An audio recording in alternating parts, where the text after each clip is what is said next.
Said, who's that girl there?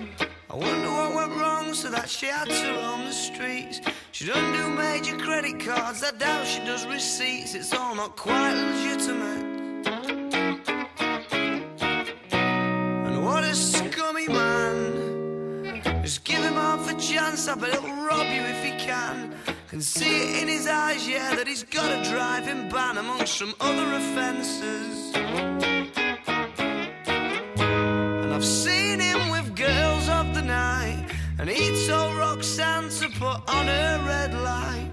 They're all infected, but he'll be alright, 'cause he's a scumbag, don't you know? I said he's a scumbag, don't you know?